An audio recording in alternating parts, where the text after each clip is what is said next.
오늘 내가 써야 할 면류관 두 번째 말씀 함께 나누도록 하겠습니다. 오늘은 자랑의 면류관에 대한 말씀을 함께 나누도록 하겠습니다. 지난 주일부터 내가 써야 할 면류관에 대한 말씀을 나누고 있습니다. 지난주 말씀 혹시 기억하십니까? 인생의 믿음의 경주, 영적 싸움에서 이긴 자에게 하나님은 승리의 면류관을 주십니다.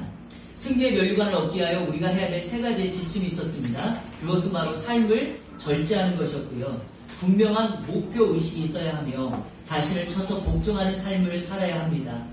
오늘은 두 번째 자랑의 면류관에 대해서 나눌 터인데 오늘 본문은요, 바울 사도가 데살로니가 교회에 쓴 편지로 알려져 있습니다.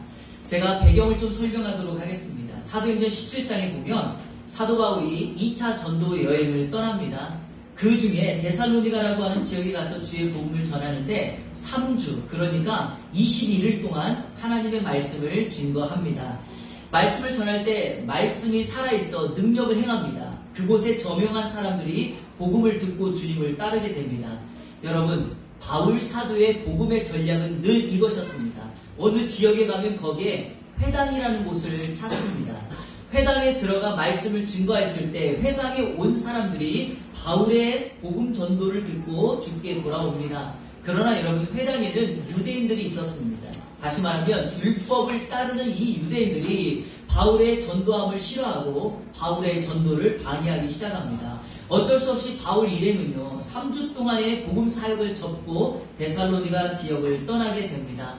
얼마쯤 시간이 흘렀을까요? 바울에게 소식 하나가 전달됩니다. 데살로니가에 있었던 사람들이 바울의 그 짧은 전도를 듣고서 그 지역에 교회를 세웠다는 소식이었습니다. 바울의 전도팀도 깜짝 놀랐습니다. 왜냐하면 그곳에는 복음을 전하고 사람들이 지나갔고 지도자가 없습니다. 목회자도 없었는데 그곳에 교회가 세워졌다는 소식을 듣고 바울은 놀라게 됩니다. 바울은 그러한 성도들을 격려하고 위로하기 위하여 우리가 성경에서 읽고 있는 데살로니가 전서, 데살로니가 후서의 말씀을 기록합니다. 여러분, 이 데살로니가 전서 후서는요, 가만히 보면 철저하게 그 성도들을 위로하고 격려하기 위한 내용입니다. 이런 겁니다. 오늘 우리가 읽었던 본문 말씀 그대로 그들을 방문하여 격려하고 싶었고 그 지역을 다시 방문하고 싶었지만 오늘 성경에 보니까 사단이 그 바울의 감을 막았다라고 말을 하고 있습니다. 여러분, 한번 생각해 보시기 바랍니다. 자, 여러분의 그냥 상상력을 좀 동원해 보시고요.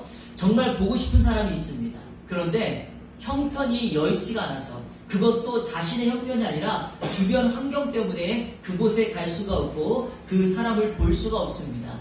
그래서 편지를 쓰는데 여러분, 어떤 편지 내용을 쓰면 그 보고 싶고 만나고 싶었던 사람들을 격려하고 위로할 수 있을까요?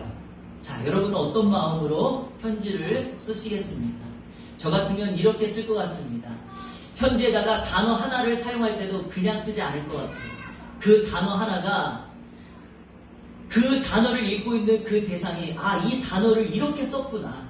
문장 하나를 찍고 쉼표를 찍고 점을 찍을 때마다 이 한 문장을 읽어내는 그 사람이 나에게 이런 마음을 가지고 썼구나. 심지어는 줄간겨 행간 하나하나까지 신중하게 생각하며 편지를 쓸 것입니다. 바울이 지금 데살로니가 전서 후서를 그렇게 쓰고 있습니다. 자, 바울의 편지의 핵심 내용은 이거죠. 데살로니가 성도들, 그들을 내가 사랑하고 너희들을 잊지 않고 있고 내가 너를 축복하고 격려하고 싶다, 이것이었습니다.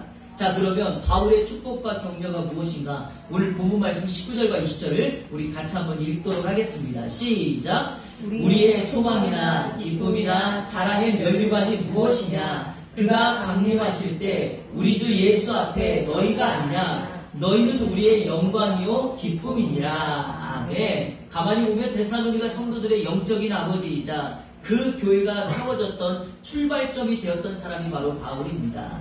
바울은 데살로니가 성도들에게 이렇게 말합니다. 너희는 나의 기쁨이요 너희는 나의 자랑의 면류관이다. 이 19절 20절만 딱 읽었을 때 혹시 느낌이 오십니까? 느낌이 좀 더 전달이 안 된다면 이렇게 하면 돼요.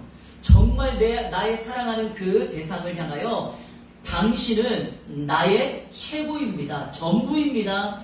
너 때문에 내가 자랑스럽게 생각합니다. 이런 느낌입니다. 여러분, 신약시대 예수님을 제외하고 가장 위대한 지도자로 불리웠던 사람이 바울 사도입니다. 바로 그 바울 사도가 하나님과 교회 앞에 이 데살로니가 성도들을 이렇게 인정하고 자랑합니다. 너희들은 나의 자랑의 면류관이다. 여러분, 데살로니가 성도들은 어떤 신앙을 가졌기에 바울이 그들을 자신의 자랑의 면류관이라 말하고 있을까요? 세 가지로 정리하여 여러분에게 소개할 터인데, 오늘 이 말씀은요, 이런 겁니다. 하나님께서 이 땅을 살아가고 있는 저와 여러분들을 바라보시면서 하늘에 계신 우리 주님께서 이렇게 인정합니다. 너는 나의 자랑의 면류관이다. 이 세대를 살아가는 너희들이 바로 나의 자랑의 면류관이다. 우리 주님의 동일한 음성이 오늘 말씀을 통하여 들려지게 되기를 주님의 이름으로 축원합니다. 세 가지, 첫 번째는 이것입니다. 하나님의 말씀을 사람의 말로 받지 않고 하나님의 말씀으로 받았기 때문에 그러합니다. 자, 우리 13절을 다 같이 읽겠습니다. 13절 시작. 이러므로 우리가 하나님께 끊임없이 감사함은 너희가 우리에게 들은 바 하나님의 말씀을 받을 때 사람의 말로 받지 아니하고 하나님의 말씀으로 받음이니 진실로 그러하도다. 이 말씀이 또한 너희 믿는 자 가운데서 역사하느니라. 아멘. 바울의 자랑의 면류관이 되는 성도의 특징은 무엇인가? 바로 하나님의 말씀을 받는 자세와 태도입니다. 데살로니가 성도들의 위대함은 하나님의 말씀을 받을 때 사람의 말이 아니라 하나님의 말씀으로 받았습니다. 바울이 데살로니가 지역에 가서 복음을 전할 때 그러면 그 사람들은 형편이 좋고 여건이나 환경이 좋았는가? 그렇지 않습니다. 그들의 복음 전도 받을 때의 상황은 최악의 상황이었던 것을 알 수가 있습니다. 여러분, 환경이 어려우면 전도자는 복음을 포기할 수 있고요. 복음을 듣는 사람들은 그 말씀 듣기를 거부할 수 있습니다. 하지만 바울은 복음을 포기하지 않았고 데살로니가 성도들은 그 복음 들음을 포기하지 않았습니다. 그들의 형편이 어떠했는가? 자, 데살로니가전서 1장 6절 우리 다 같이 읽겠습니다. 시작. 또 너희는 많은 환난 가운데서 성령의 기쁨으로 말씀을 받아 우리와 주를 본받은 자가 되었으니. 자, 성경은 분명히 말합니다. 바울이 데살로니가 지역에 복음을 전할 때 그들이 어떤 형편이었는가? 많은 환난 가운데 있었다는 겁니다. 환난 가운데 있었지만 그들이 말씀을 성령의 기쁨으로 받았다라고 성경은 말씀하고 있습니다. 아무 문제도 없는 상황에서 말씀을 받은 것이 아닙니다. 오늘 이 시대의 혹자들 이렇게 말합니다. 하나님의 말씀은 삶이 평안하고 문제없는 사람들이나 듣는 거라고 말을 합니다. 또 어떤 사람들이 이렇게 말합니다. 교회는 배부르고 돈 있는 사람들이나 다니는 곳이라고 말들 합니다. 돈 없고 백 없고 능력 없고 바쁜 사람들에게 교회 다니는 것은 사치라고 말합니다. 여러분, 그렇습니까? 이 말은 틀린 말입니다. 왜냐하면 복음이 필요치 않은 사람 한 사람도 없습니다.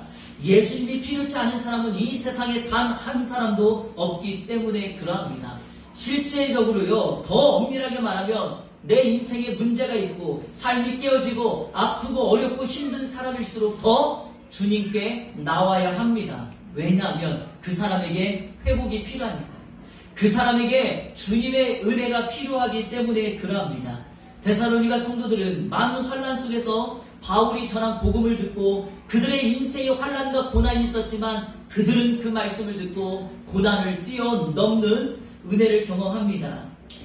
바로 이겁니다, 여러분. 하나님의 말씀을 사람이 전하는 말이 아니라 하나님의 말씀으로 믿었기 때문에 오늘 성경은 이렇게 말합니다. 그 말씀이 믿는 자 가운데서 역사했다. 여러분, 역사했다는 말은 일한다는 말이고요. 살아 움직였다라는 말입니다. 저는 이 시간 여러분을 축복하고 싶습니다. 오늘 이 하나님의 말씀을 듣고 여러분의 심령이 그 말씀을 믿음으로 받으면 여러분 안에 그 말씀이 살아 역사하여 여러분의 심령과 가정과 일터에 그대로 능력 있게 나타나게 될 줄로 믿습니다. 그 은혜가 여러분 가운데 있기를 축복합니다. 여러분, 그래서 우리가 하나님의 말씀을 들을 때는요, 꼭 기억하셔야 될 게 있어요. 말씀을 읽을 때, 말씀을 들을 때, 공부할 때, 또 큐티할 때 어떤 순간일지라도요, 하나님이 지금 나에게 그 말씀을 주시는구나, 있는 그대로 받아들이시면 됩니다. 그러면 믿은 대로 역사될 것입니다. 여러분, 하나님의 자랑의 면류관이 되는 사람들은 바로 이겁니다. 바로 하나님의 말씀을 사람의 말이 아니라 하나님의 말씀으로 받는 것. 그래서 오늘 여러분, 우리 주님의 자랑의 면류관 그리고 하나님의 교회의 자랑의 면류관 되시기를 주님의 이름으로 축원합니다. 데살로니가 성도들은 어떤 신앙을 가졌기에 바울의 자랑의 면류관이 되었을까요? 둘째로 하나님의 교회를 본받은 자가 되었기 때문에 그렇습니다. 자, 이거는 저를 한번 따라해 보십시오. 하나님의 교회를 본받은 자가 되었다. 자, 우리 14절 같이 읽겠습니다. 시작. 형제들아, 너희가 그리스도 예수 안에서 유대에 있는 하나님의 교회들을 본받은 자가 되었으니 그들이 유대인들에게 고난을 받은 것 같이 아멘. 여러분, 신약성경 27권 가운데 데살로니가 교회가 다른 교회보다 우뚝 설 수 있었던 원리가 하나가 있었는데 그게 바로 오늘 이 말씀입니다. 그들은 하나님과 예수 그리스도 그리고 복음을 전했던 믿음의 선배를 본받았습니다. 여러분, 이 본받았다라는 말이 이미테이션이라는 말입니다. 따라하고 모방하는 거예요. 그러니까 본받는다는 건 이겁니다. 믿음의 선배가 어떻게 기도하고 어떻게 신앙생활하는지를 가만히 보고 있다가 나도 그렇게 하는 거죠. 바울의 신앙의 본은 예수님이었죠. 여러분의 신앙의 본은 누구입니까? 저는 여러분들이 그런 본이 되기를 축복합니다. 자녀들이요, 누구를 보고 신앙을 배울까요? 아빠? 엄마이죠. 여러분은 교회에 와서 누구를 보고 신앙을 배웁니까? 저는 자신할 수 없으니까 여러분 저를 너무 많이 보시면 힘드실 수 있는데 믿음의 선배 장로님 아니면 우리 권사님들 그리고 우리보다 먼저 앞서가신 신앙의 선배의 그의 눈물의 기도를 배우시기를 축복합니다. 데살로니가 교회 성도들은요, 아까 우리가 읽었던 1장 6절에 보니까 하반절에 이렇게 기록되어 있죠. 우리 다시 한번 1장 6절을 읽어볼까요? 시작. 또 너희는 많은 환난 가운데서 성령의 기쁨으로 말씀을 받아 우리와 주를 본받은 자가 되었다. 자, 뭐라고 말합니까? 우리와 주를 본받은 자가 되었다. 우리는 바울과 바울의 전도 일행이고요. 예수 그리스도를 본받았습니다. 여러분, 그렇습니다. 시대가 변할지라도 우리가 신앙의 본을 따라가야 될 그 대상은 바로 예수 그리스도입니다. 여러분의 인생, 여러분의 가정의 주인이 예수님인 가정은요, 흔들림이 없습니다. 마태복음 7장에 보면 예수님께서 집 짓는 비유를 합니다. 기초를 어디에다 두냐에 따라서 그 집이 비가 오고 창수가 났을 때 흔들리거나 견고하거나 둘 중에 하나가 되는데 기초를 반석에 두는 사람, 그 사람은 비가 오고 창수가 나도 집이 흔들리지 않습니다. 그러나 모래 위에 집을 세우는 사람은요, 바람에 쉽게 집이 무너집니다. 자, 그러면 반석에 세웠다는 것은 무슨 의미일까요? 바로 예수 그리스도 그분을 기초로 삼으면 그 집은 결코 흔들리지 않습니다. 우리의 가정이, 우리 예한교회가 흔들리지 않는 이유는 무엇일까요? 바로 예수 그리스도 그분을 기초로 삼으면 결코 어떤 공격에도 우리는 능히 이겨낼 수 있을 것입니다. 자, 그러면 여러분, 데살로니가 교회 성도들이 유대에 있는 하나님의 교회의 특징, 그들을 본받았다 그랬는데 하나님의 교회의 특징이 무엇인가? 한마디로 말하면 고난을 견디었다는 겁니다. 14절에서 이렇게 말하고 있죠. 유대에 있는 하나님의 교회가 유대인들에게 고난을 받은 것처럼 너희들도 동족에게 고난을 받았다. 여러분, 고난이 있습니다. 그러나 그 고난을 능히 이기고 고난을 두려워하지 않고 하나님의 교회를 본받았다. 여러분, 그것이 진짜 우리가 주님의 자랑의 면류관이 되는 것입니다. 유대인들이 하나님의 사람들을 어떻게 고난을 줬는가? 15, 16절에 이렇게 기록되어 있죠. 자, 15, 16절을 읽는데 제가 여기다가 넘버링을 달아놨어요. 한번 잡아가 한번 보시겠습니까? 15, 16절을 보면 유대인들이 성도들을 핍박하고 고난을 줬는데 어떤 고난인가? 자, 하나씩 살펴보겠습니다. 유대인은 주 예수와 선지자들을 죽였다, 이렇게 말합니다. 여러분, 예수님을 죽인 게 누구죠? 유대인들이에요. 같은 동족이지만 그 예수님을 죽였어요. 그들은 선지자들을 잡아 죽입니다. 세례 요한을 죽였고요, 믿음의 사람들을 죽였고요, 제자들을 죽였습니다. 두 번째, 우리를 쫓아냈다.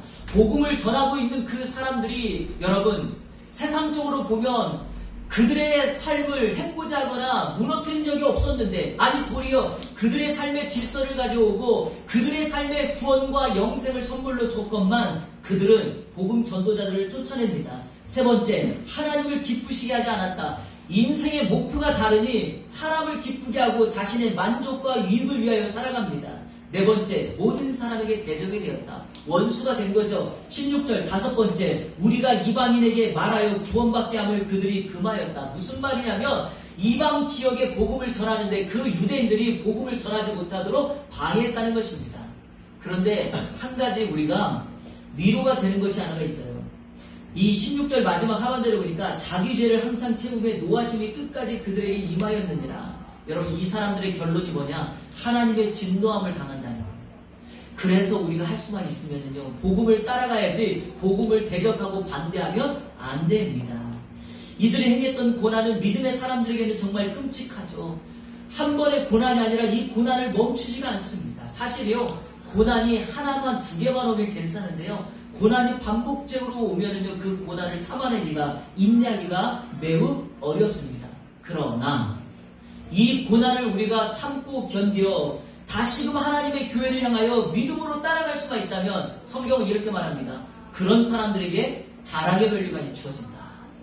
그래서 하나님의 교회를 본받는다는 또 다른 말은 뭐냐? 나에게 찾아오는 고난을 능히 견디어 주님이 주시는 자랑의 면류관을 받을 수 있다라고 말할 것입니다. 사랑하는 여러분, 믿음의 여정 가운데 여러분에게 혹시라도 당면하는 고난이 있습니까? 물질 때문에, 건강 때문에, 또 인간관계 때문에 찾아오는 고난이 있습니까? 견디십시오. 이기십시오. 우리 주님의 자랑의 면류관이 주어지게 될 줄로 믿습니다.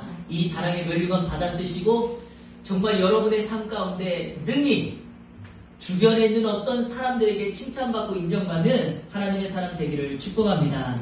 데살로니가 성도들은 어떤 신앙을 가졌기에 바울의 자랑의 면류관이 되었을까요? 마지막 셋째로 종말 신앙을 가졌기 때문에 그러합니다. 여러분, 종말 신앙이 무엇이죠? 주님 다시 오신다는 거죠. 그런데 종말 신앙을 갖는다는 건 이거예요. 주님이 다시 오시는 것을 알고 믿음의 삶을 살아가는 것을 의미합니다. 자, 제가 19절을 한번 읽겠습니다. 우리의 소망이나 기쁨이나 자랑의 면류관이 무엇이냐? 그가 강림하실 때 우리 주 예수 앞에 너희가 아니냐? 여러분, 우리 주님은 반드시 다시 오십니다. 믿으십니까? 우리나라에 있는 이단들이 하도 많이 강조해가지고 주님의 다시 오심을 이야기하면 이상하게 생각해요. 목사님 주님의 종말 얘기하네? 이상한 것 아닌가? 예, 색안경을 끼고 보는데 여러분, 주님은 다시 오세요. 틀림없이 오세요. 중요한 것은 우리가 그분의 다시 오실 때, 우리 주님 다시 오실 때 그때 주님이 주시는 면류관을 받아 쓰냐 아니면 그렇지 못하느냐의 결론만 남아 있습니다. 이것이 얼마나 중요한지 바울 사도는 데살로니가 전서 매 장마다 주님의 강조하심을 강조하고 있습니다. 강림하심을 강조하고 있습니다. 자, 한번 제가 간략하게 적어놨어요. 1장 10절에는 이렇게 말합니다. 그의 아들이 하늘로부터 강림하실 것을. 3장 13절에는 예수께서 그의 모든 성도와 함께 강림하실 때. 4장 15절에서는 주께서 강림하실 때. 5장 23절에 주 예수 그리스도께서 강림하실 때. 데살로니가 전서 5장에 매 장마다 바울 사도가 주님이 다시 오신다, 주님이 강림하신다는 것을 강조하고 있습니다. 여러분, 이유가 있습니다. 데살로니가 교회 성도들은 주님의 강림을 애타게 기다리고 있었습니다. 바울 사도가 데살로니가 지역에 가고 싶었지만 주변에 있는 이단들이 이렇게 말합니다. 봐라, 너에게 복음을 전했던 사도는 문제가 있으니까 너희들에게 오지 못하고 있지 않느냐? 그 사람은 진짜 우리가 믿을 사람이 아니다. 이런 말들이 공공연하게 데살로니가 성도들 가운데 들려지고 있었습니다. 하지만 바울 사도는 분명하게 했습니다. 그게 아니다. 내가 너에게 가고 싶었지만 사단이 나의 길을 막았다. 그래서 내가 이 편지를 너에게 쓰면서 너희들이 마지막 때 어떤 모습으로 기다리고 있어야 될까? 내가 그것을 너에게 말한다 라고 데살로니가 전서를 씁니다. 그리고 여러분, 데살로니가 전서 4장 13절부터 5장 10절까지 보면은요, 이 엄청나게 긴 성경을 할애해서 종말에 일어난 일들과 죽은 자의 부활에 대한 말씀을 바울 사도가 데살로니가 성도들에게 보여주고 있습니다. 자, 여러분, 다시 본론으로 돌아와 데살로니가 성도들이 주의 강림하실 때 자랑의 면류관을 쓸 것이다 라고 바울 사도가 말하고 있습니다. 자, 여러분, 오늘 중요한 얘기를 여기서 하나 하겠습니다. 강림하다라는 말이 헬라 말로 파루시아예요. 한번 따라해보세요. 파루시아. 이 단어가요, 굉장히 중요한 단어예요. 원래 이 단어는 이런 뜻이에요. 왕이나 황제가 어느 지역에 행차했을 때 쓰는 말이 바로 파루시아예요. 자, 이겁니다. 로마 황제가 어느 한 지역의 마을에 딱 행차합니다. 그럴 때 사람들이 뭐라고 말한다고 이렇게 말해요. 파루시아 이렇게 말을 해요. 자, 예수님이 하늘에서 이 땅에 다시 오실 때 그분의 강림하심을 파루시아라고 말한 이유가 뭘까요? 이겁니다. 만왕의 왕이신 예수 그리스도께서 이 땅에 행차하신다. 파루시아신다. 이 말입니다. 그래서 그분의 다시 오심을 성경은 파루시아라고 말을 했고요. 만왕의 왕이신 그분이 이 땅에 다시 오실 때 결과는 분명히 둘 중에 하나입니다. 어떤 사람은 지옥의 심판을 당합니다. 어떤 사람은 자랑의 면류관을 쓰게 될 것입니다. 그러므로 왕의 행차, 그분의 파루시아는 이 세상을 살고 있는 모든 사람, 한 사람도 제외되지 아니하고 그분의 행차를 맞이하게 될 것입니다. 사람 여러분, 그분의 파루시아일 때, 왕이신 그분이 다시 오실 때 우리 이 안에 성도님들 주님이 주시는 자랑의 면류관 받아 쓰는 저와 여러분들 되시기를 주님의 이름으로 축복합니다. 말씀을 마치겠습니다. 자, 여러분 사진의 인물 혹시 누군지 아십니까?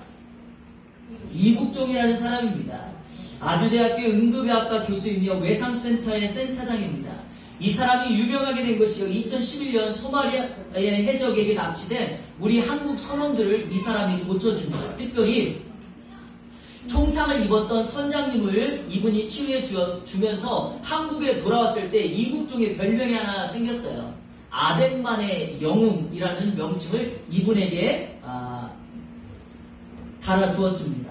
한국의 열악한 응급실과 외상센터의 발전을 위해 자신의 온 생애를 헌신한 사람입니다. 그런데 이 사람이 지금과 같은 의사가 될 수 있는 계기가 된 사건이 하나가 있었어요. 이국종의 아버지는 6.25 전쟁에서 한쪽 눈을 잃고요, 팔다리를 다친 장애 2급의 유공자였습니다. 아버지라고 하는 이름은 그에게 참 달갑지 않은 이름이었습니다. 왜냐하면 어릴 때 자신의 친구들이 꼭 이렇게 놀렸기 때문이죠. 병신의 아들, 병신의 아들. 그래서 이국종에게 있어서 아버지는 수치의 이름이었습니다. 그리고 집안의 가난은 늘 그림자처럼 억눌렀습니다. 그의 아버지가 이국종에게 미안함을 표현할 때마다 그의 아버지는 늘 술의 힘을 빌려 술을 마시고 아들아 미안하다, 아들아 미안하다를 반복하였습니다. 이국종이 중학교 때 충농증을 심하게 앓았습니다. 그래서 이 충농증을 치료받기 위하여 병원을 찾아갔습니다. 병원에 가서 국가유공자에게 주는 의료복지카드를 딱 내밀 때마다 간호사들의 반응은 싸늘했습니다. 왜냐하면 이거는 공짜로 치료받는 거니까요.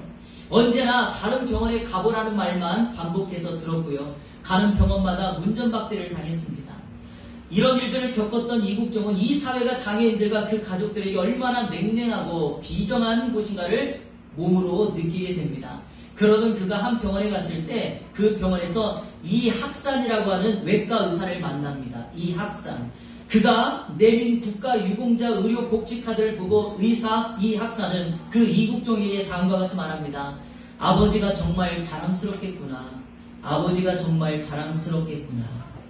이제까지 한 번도 들어보지 못한 아버지에 대한 평가였습니다. 이 의사는 진료비도 받지 않고 이국종을 정성스럽게 치료한 후에 다음과 같은 격려의 말을 합니다. 국종아, 열심히 공부해서 꼭 훌륭한 사람이 되어라. 이국종은 그때 자신의 인생의 결정을 내립니다. 의사가 되어 가난한 사람을 돕자, 아픈 사람을 위해 평생 봉사하며 살자. 여러분, 이때 이 이국종의 경험이 자신의 삶을 강조하는 삶의 원칙을 만들어냅니다. 이 문장은 매우 유명한 말이거든요. 환자는 돈낸 만큼이 아니라 아픈 만큼 치료받아야 한다. 이국종이 내민 의료복지 카드를 보면서 아버지가 자랑스럽겠구나, 아버지가 정말 자랑스럽겠구나 라고 하는 이 격려의 말이 없었다면 여러분, 오늘 의사 이국종은 우리에게 없었을 것입니다. 사랑하는 여러분, 바울이 데살로니가 성도들에게 다음과 같이 말합니다. 너는 나의 자랑이다. 나는 내가 너무나 자랑스럽다. 그리고 오늘 우리 주님께서 이렇게 말씀합니다. 하나님의 말씀을 사람의 말이 아닌 하나님의 말씀으로 받으며 교회와 주님을 본받아 고난도 기꺼이 감당하며 이 땅에 우리 주님 다시 오심을 깨달아 파루시아 그분의 왕에 행차할 때 나의 믿음을 지키고 있던 저와 여러분들에게 만왕의 왕이신 그분이 우리에게 이렇게 말합니다. 나는 내가 너무나 자랑스럽다. 나는 너에게 자랑의 면류관을 주고 너는 나의 이 땅의 자랑의 면류관입니다. 여러분, 자랑의 면류관을 쓰고 있는 사람들은 바로 수치나 부끄러움이 아닙니다.